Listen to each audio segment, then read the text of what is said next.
nosotros hablamos un poquito de la implicancia que tiene para la región, para América Latina, para el Cono Sur, para los países del sur de América Latina y para Europa, de este acuerdo que concentra prácticamente el 20% del PBI mundial, pero ahora estamos comunicados con alguien que sabe mucho más que nosotros sobre este tema, es un especialista, es analista y consultor en negocios internacionales, hace mucho tiempo que trabaja en estos temas de comercio exterior, y es Marcelo Elizondo. ¿Cómo te va, Marcelo? Ignacio Miri te saluda.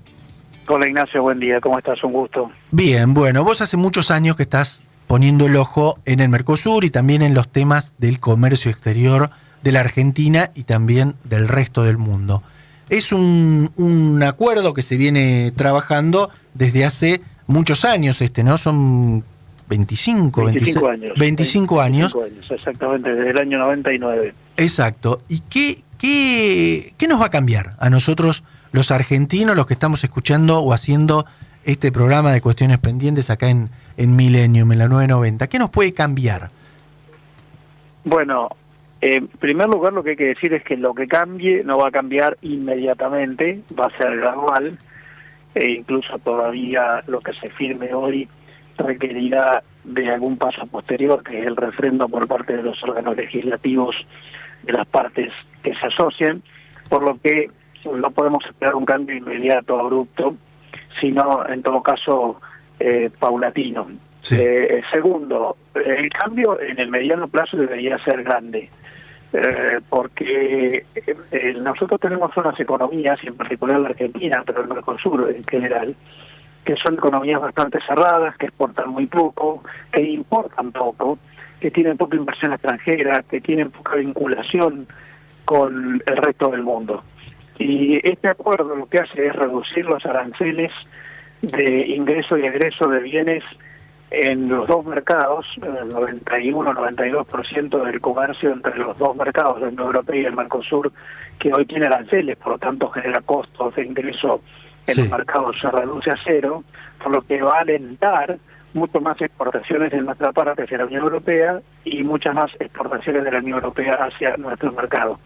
Y eso va a internacionalizar la economía. Insisto, eso no va a ocurrir inmediatamente porque además los plazos de instrumentación y de implementación de este tipo de normas prevén cierta progresividad, pero en el mediano y el largo plazo lo que vamos a tener es más comercio, más inversión, más internacionalidad y al Mercosur con una matriz totalmente distinta, porque hoy, que es un bloque cerrado básicamente para integrar a los 4 países miembros del Mercosur entre sí, ahora formará parte de un espacio de libre comercio enorme de 700 millones de personas que alentará la actividad económica integrada.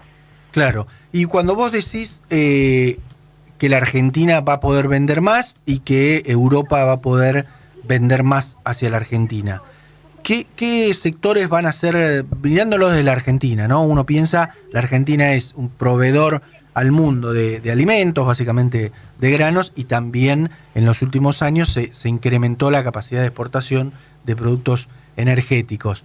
¿La Argentina va a seguir vendiendo esto o le va a vender a Europa esto o va a vender más uno que el otro? Y básicamente, ¿qué es lo que nosotros vamos a ver en nuestro día a día, digamos, en las góndolas? ¿Qué tipo de productos? ¿Vamos a ver autos europeos? ¿Vamos a ver lata de tomate europeos o quesos europeos? ¿Qué es lo que vos imaginás que pueda aparecer en el plazo un poco más corto? En relación a lo que nosotros podemos vender en Europa, hoy la Argentina ya le vende a la Unión Europea entre 9.000 y 10.000 millones de dólares por año, que es un número interesante. Sí. Básicamente más de la mitad de todo eso son bienes de origen agropecuario, no solamente primarios como granos, sino Sí. también manufacturados como aceites, harinas o carnes procesadas o vinos. Bueno, seguramente de eso se va a vender mucho más de acá hacia allá. Se estima que el comercio internacional de nuestros países hacia la Unión Europea puede crecer alrededor del 20%. Entonces podremos vender más de eso, pero la verdad es que la Argentina, además, en simultáneo con esto, está en un proceso de transformación económica que busca la estabilización macroeconómica, la desregulación, la previsibilidad en términos de precios, tipo de cambio, tasa de interés, y eso probablemente aliente a muchas empresas en el mediano y largo plazo a invertir y convertirse más internacionales. Nosotros somos una economía que, porque por muchos años ha desincentivado la internacionalidad, tenemos muy pocas empresas internacionales. Claro. Tenemos apenas unas 9.000 empresas exportadoras, que es un número muy menor al que tienen economías parecidas a la nuestra, y tenemos muy pocas empresas que exportan números significativos, empresas que exportan más de 1.000 millones de dólares, en la Argentina solo 15, que exportan más de 100 millones de dólares son solo 70. Entonces probablemente pueden aparecer otras empresas de otros rubros, desde el energético hasta la economía del conocimiento y los servicios, que puedan exportar más desde acá a Europa. En relación a lo que Europa nos puede vender a nosotros, en el mediano y largo plazo, probablemente, como vos decís, vayamos a tener más autos europeos o más alimentos europeos en las góndolas. Ahora, eso va a ocurrir en el mediano y largo, no en el corto, porque el pacto, como entiende que hay una asimetría y que Europa es mucho más desarrollada que nosotros, prevé que los aranceles europeos para el ingreso de nuestros productos se bajan rápidamente, pero los aranceles nuestros para los productos europeos en nuestros mercados se bajan con diferimiento, con un plazo más derivado, con un plazo más tardío.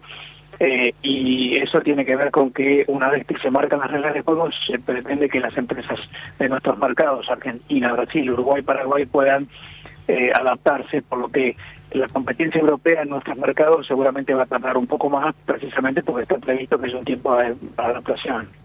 Si uno mira las noticias internacionales de los últimos 12 meses o un poco más, desde que llegó Donald Trump al poder en Estados Unidos, por decirlo de una manera, los títulos de los diarios hablan poco de libre comercio y más de imposición de aranceles, por un lado hacia China, luego represalias con esos aranceles, también Europa, otros países de América, etcétera. ¿Este acuerdo está llegando a destiempo o al revés? ¿O es un bálsamo frente a esas medidas que están de a poquito cerrando o buscando cerrar el comercio internacional? Buena pregunta. En el mundo están ocurriendo varias cosas. Primero, como mencionás, están apareciendo obstáculos al comercio que imponen algunos, pero no todos. En particular Estados Unidos con sus aranceles, aunque hay que recordar que después de imponer aranceles, Estados Unidos empezó a negociar bilateralmente con muchos países y empezó a reducir esos aranceles en negociaciones con distintos mercados, de modo que no quedaron los altos aranceles impuestos contra todos, sino solo algunos. Pero también hay otras restricciones que van imponiéndose. De hecho, la propia Unión Europea le impuso aranceles a los autos eléctricos chinos, y hay otras normas de carácter no arancelario, técnicas, sanitarias, ambientales, de seguridad, que son restrictivas del comercio. Ahora bien, lo que está pasando en simultáneo en el mundo es que aquello que mencionaba recién está generando un abandono de la matriz de la globalización universal y que alcanza a todos, la idea de que todos comercian con todos. Pero lo que está ocurriendo es que el comercio está concentrándose entre aliados. Hoy en el mundo el comercio internacional no ha decrecido, pero se ha concentrado entre aliados. Los obstáculos se ponen contra algunos, pero hay incentivos en relación a otros. El año pasado, según la UNCTAD, la Oficina de las Naciones Unidas, el comercio internacional total en el planeta llegó un récord, paradójicamente, un récord histórico, 35 billones de dólares, billones con B larga. Nunca el mundo comerció tanto. Ahora, ya no comercia todo el mundo con todo el mundo, sino que van comerciando los países aliados entre sí y se reduce el comercio entre los países adversarios entre sí. Por lo que el mundo lo que está haciendo es celebrando cosas de este tipo, como el que Mercosur está pactando con la Unión Europea. De hecho, hay en este momento 380 acuerdos de libre comercio vigentes en el mundo, y en los últimos 15 años se firmaron 170 de esos 380, porque lo que hay es una prevalencia del comercio concentrado y discriminado a favor de los que pactan y en contra de los que quedan afuera de esos pactos, por lo que este acuerdo entre la Unión Europea y el Mercosur viene en un momento en el cual el instrumento que se está usando para alentar el comercio son los acuerdos regionales y no ya la globalización universal. Claro. Marcelo, buen día. Martín Gross te saluda. En paralelo a esta firma del acuerdo entre el Mercosur y la Unión Europea, tenemos en marcha una negociación por un acuerdo entre la Argentina y los Estados Unidos también para favorecer el comercio, porque probablemente, de hecho, se pueda estar firmando en los próximos días. ¿Cómo comparamos la magnitud y los efectos de estos dos acuerdos por venir? Son acuerdos diferentes. El acuerdo con la Unión Europea es un acuerdo estratégico multidisciplinario en el que hay reducción de aranceles, pero hay también otro tipo de normas vinculadas con compras gubernamentales para permitir a empresas de los dos bloques competir en esas prácticas.